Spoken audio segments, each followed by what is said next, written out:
Boy, that guy is talented, isn't he? Unbelievable. And for an attorney, no less. Well, I'd like him to see him plead a case like that in court sometime. That would be something to see. Speaking of attorneys, our next speaker is someone that I became acquainted with a number of years ago. And there's just so much about him that I've admired through the years, his expertise and his ability to express what he feels about our sector and the passion he has for doing what's right and advocating for us on behalf of so many students that have needs and businesses that are having conflict with regulators, and the list just went on and on and on, and I kept adding all of these good things that I appreciate about this man, and then it dawned on me, no good deed goes unpunished. Would you please join me in welcoming Mr. Keith Zakarin?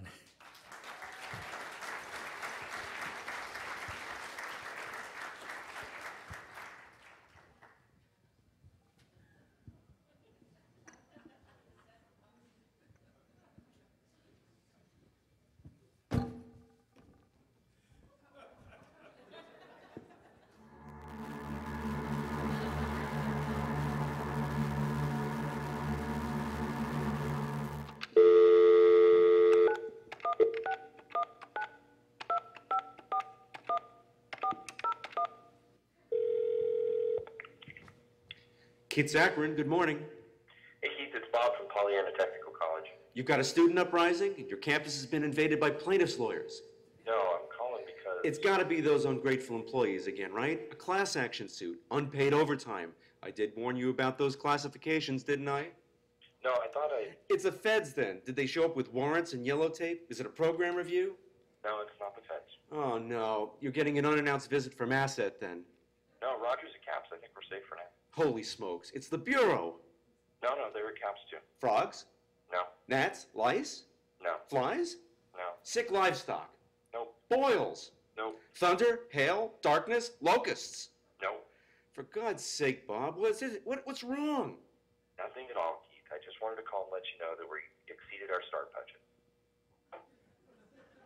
Keith, has anyone ever told you that you always go to the dark side?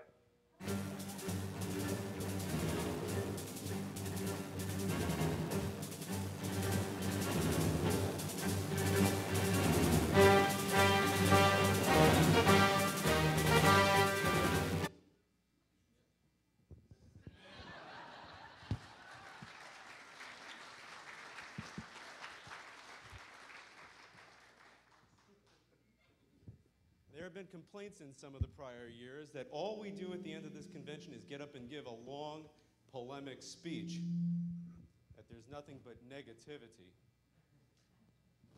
This has been a very good year, hasn't it? There's nothing negative to talk about. There's some skepticism in this room. So instead of giving the usual long polemic speech, I'm only going to give half a polemic speech. But because no one would believe it if I spoke to the upsides of this year, I brought my partner Ed Cramp.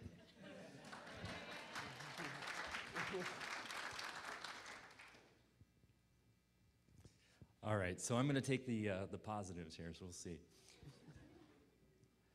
Okay, start with positive federal oppression. Okay, on the upside, we know that the, wait, is this right? Yeah, I guess it is. On the positive side, we know that the state approval reg was wiped out, at least for the moment. We were successful, APSCU was successful in the lawsuit in getting rid of that. We also know that the ED program approval requirements have been eased at least a little bit. And the final gainful employment reg, while horrible and totally unacceptable, is at least survivable for most of us. And then lastly, of course, the GOP has the House. So we know that at least nothing too terrible is going to get through there.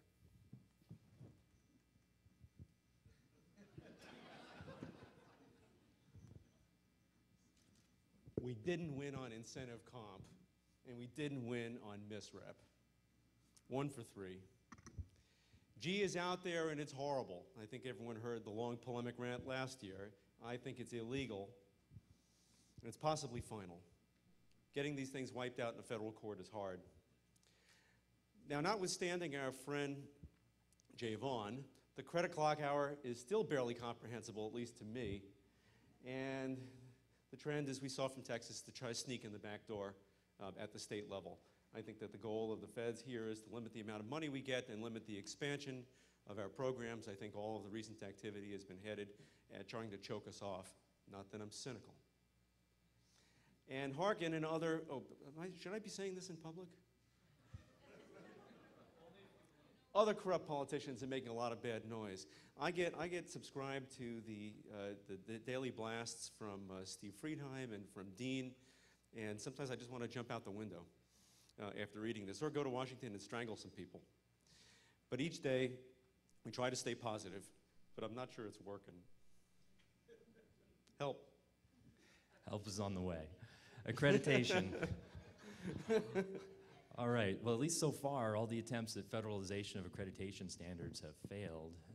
Mr. Harkin was not successful in persuading anyone that this was a positive idea, so at least we know that's not going to happen, but I suspect Keith might have something to say about that. Well, I watched some of our friends up there who were from the accrediting commissions testify in front of Harkin. I thought particularly Mike did a particularly fantastic job, but you don't have to cause a federal change at the regulatory level to change the climate of accreditation. Now, I've been in this sector a long time, and a lot of people here have been here in the sector a lot longer than me, and I don't think we've seen a time in the world of accreditation that has been any less humorous than we're currently in. Again, we started off this little presentation by talking about the fact that no one ever calls me to tell me they exceeded their start budget, except my wife. I get that call from the school time to time. But none of my clients ever call me to tell me they've exceeded the start budget. So I get the kind of calls that come from unannounced visits, show cause letters, other sorts of negative accreditation actions, and responses to complaints. And what I'm seeing out there is different in not just degree, but kind to the sorts of responses we've seen before. You know, I think all of us can say, whether this metaphor works well or not, that the penal quality of accrediting review has varied over the years. Some accreditors have become far more penal than others, and it's swung back and forth through the years depending on the accreditor. Obviously, we won't be mentioning accreditors by name on this. But uniformly now, accreditors in responding to complaints, even unsigned complaints recently, have been sending out investigative notices, processing complaints even though they don't meet standards, and launching full-out investigations, unannounced visits, and other sorts of pretty painful stuff in response to pretty much any complaint.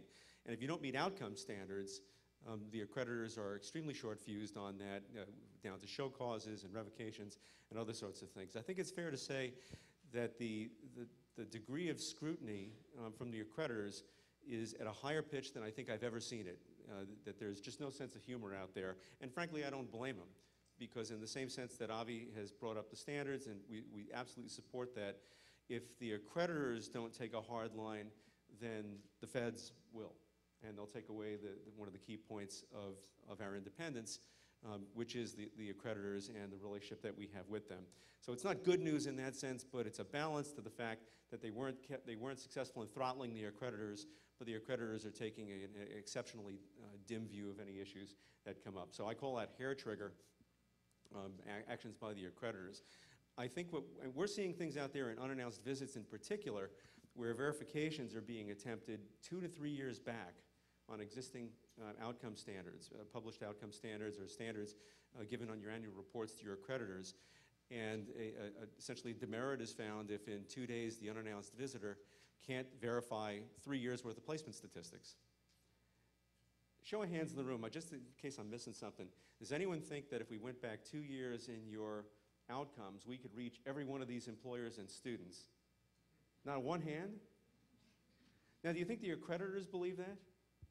They know it's not true. We know it's not true, but they're forced, because of the scrutiny of the feds and the current poisonous climate, to go ahead and say that if you can't verify these essentially on a real-time basis, that you're not going to make it. And this is a symptom. It's not the action that I'm complaining about, because I'm not complaining at all about it, but it's a symptom of the tightness in the outcome requirements. And while I don't think, I'm here for the negative side, I don't think that's necessarily a bad thing. I think our sector has always been legitimized by the fact that we create outcomes as compared to other forms of education, and the relative worthlessness of community colleges and other public education in that sector. So we're going to be held to those standards, and the Fed are ratcheting down the standards on the accreditors. Some of the accreditors have had pushback from the feds on their recertification applications on what outcome standards are to be applied, and on the procedures that are held by the commissions in general. So expect more of this. All right, and on the employee front, At least I didn't sing. that's a positive. No, never mind. All right, on the labor and employment front, huge development here. We can now ban class actions if you want to have arbitration agreements with your employees. Really, really significant developments here with the Supreme Court. We're seeing the fruits of the 2 appointments from the Bush II administration, and some very critical decisions that are really changing the landscape when it comes to wage and hour class actions. Keith may have something to say about that one. But more significantly on the discrimination class actions and other areas. You can completely bar them altogether with the right agreement. Also, the NLRB, National Labor Relations Board, has moderated its social media opinions. There was a time when we thought that we might not be able to clamp down on employees who are disparaging our employers in social media, and it turns out the NLRB has said, no, it's only, we're only concerned about organization attempts and employees who are trying to get together to organize into unions. Other types of disparagement, you can go ahead and prohibit that. And then there's the Brinker case. And Brinker is the Supreme Court decision, or the Supreme Court case in front of the California Supreme Court, where the court is considering whether or not we have to babysit our employees and force them to go on their lunches and breaks, or if we can just give them the opportunity to do that. And at least we're going to get some clarity there at some point. We don't know what that clarity is going to be, but we'll get some clarity.